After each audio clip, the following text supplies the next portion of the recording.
chose super importante, c'est bien d'avoir passé du temps à cuisiner, c'est bien d'avoir fait son marché en ayant acheté des super produits, d'être allé chez son caviste préféré, d'être fait conseiller, mais après il faut le servir.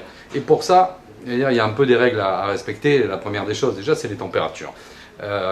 Arrêtez de glacer les vins blancs rosés. Un vin blanc se sert autour de 8-10 degrés, c'est absolument parfait. Surtout ne pas les servir super froid parce que ça éteint les vins et ça ne libère pas suffisamment ces arômes.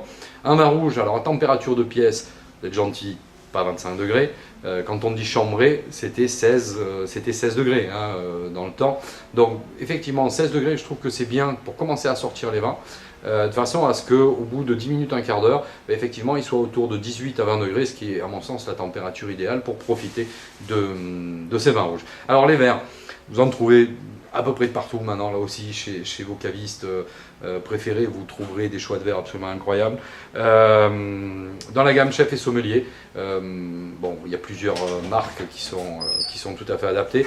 La traditionnelle coupe, ou flûte du moins, avec le petit rebord ici. C'est des coupes qui ont une belle buvabilité, qui sont très très agréables, donc ça pour l'apéritif c'est très bien. Plusieurs modèles de verre, vous en avez 3, et ben avec ça vous faites absolument tout ce que vous voulez. Le petit là qui est bien pour un joli vin blanc ou un vin rouge un peu jeune, ou pour l'apéritif, il n'est pas trop encombrant, c'est des verres qui sont solides, donc qui sont super. Deux autres formes de verres qui sont tout à fait adaptés à servir vos grands vins, qu'ils soient blancs, qu'ils soient rouges, c'est des verres assez polyvalents, encore une fois qui sont solides. L'intérêt c'est qu'on peut les laver facilement sans les casser et devoir les renouveler toutes les 5 minutes. Moi c'est vrai que j'ai une petite préférence pour cette forme là qui pour moi est la plus adaptée dans le service et celle-ci a une esthétique tout à fait mais la différence n'est que de l'esthétisme ou il y a une découverte des vins différente avec la forme? L'approche du vin n'est pas tout à fait la même. Moi je trouve que ces verres là dans cette forme là aujourd'hui ont un petit peu plus de précision. Celle-ci l'esthétique, mais c'est des verres qui sont de toute façon absolument parfaits pour libérer vos vins. Moi j'ai tendance à préférer le vin blanc, je servirai plutôt du vin blanc là-dedans et du vin rouge là-dessus, en sachant que s'il y en a un des deux à choisir, faites-le déjà par rapport à votre goût, ça sera déjà bien, mais moi j'ai une petite préférence pour celui-ci. Alors je vous parlais du service du vin, alors que ça soit des blancs ou que ça soit des rouges, en dehors de la température, il y a un cérémonial, mais qui est un cérémonial très simple, c'est de carafer ses vins. Ça, c'est super important. Si vous avez un grand vin blanc, vous achetez un beau Bourgogne blanc ou un beau vin blanc de la vallée du Rhône, un bel Alsace, c'est des vins qui ont besoin de s'aérer. Alors, il ne faut pas hésiter. Alors, peut-être pas les vins blancs secs et légers, effectivement, comme les muscadets ou comme un cassis, ça n'a juste pas de sens. Mais si vous cassez votre tirelire et puis que vous allez chercher un grand Bourgogne blanc, un grand Meursault ou des Chablis Grand Cru, on a des modèles de carafe qui sont vachement sympas. Moi, j'aime beaucoup.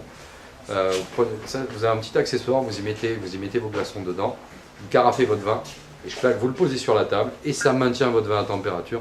Moi je trouve ça magique, c'est une carafe que j'utilise assez régulièrement, et c'est super parce que ça évite que les vins blancs montent trop vite, ça les met en bonne qualité d'aération. Ça c'est absolument parfait, c'est un bel accessoire. Dans la carafe plus traditionnelle, vous trouverez deux carafes, celle-ci, qui est pratique, avec un goulot suffisamment grand justement pour pouvoir procéder au carafage du vin sans incident. Alors vous aurez plus ou moins différents types de carafes. Alors celle un petit peu avec le bord assez large comme ça conviendra bien en fait au vin jeune puisque la surface d'oxygénation sera plus importante. Si vous devez carafer des vins plus vieux en fait ou plus à maturité, préférez des carafes un petit peu plus étroites et avec une surface d'oxygénation qui soit un peu moins importante. Donc ça c'est bien, c'est facile, c'est pas compliqué, puis ça rend vraiment service au vin, et puis vous éviterez d'avoir la réflexion de votre magnifique bouteille de vin rouge que vous aurez ouvert sur la viande, et au moment du dessert on vous dira « Ah, c'est maintenant qu'il est bien ». Donc autant qu'il le soit avec le plat pour lequel vous l'avez choisi. Petite astuce dont j'aime beaucoup, si vous n'avez pas de carafe, parce que vous êtes maladroit, vous avez peur de les casser, il y a des accessoires aujourd'hui qui fonctionnent très bien, ce sont des aérateurs de vin. Alors, vous avez les très sophistiqués comme ça, où vous versez dedans, ça permet de les aérer. Et moi, il y a un petit access que j'aime bien, c'est ça, vous ouvrez votre bouteille, vous plantez votre petit bouchon dedans, vous versez, il y a un petit système d'aération qui fait que, en fait, c'est comme si vous l'aviez carafé, et ça permet au vin de s'épanouir tout de suite, et sans aucune sans aucune manipulation et dans la simplicité.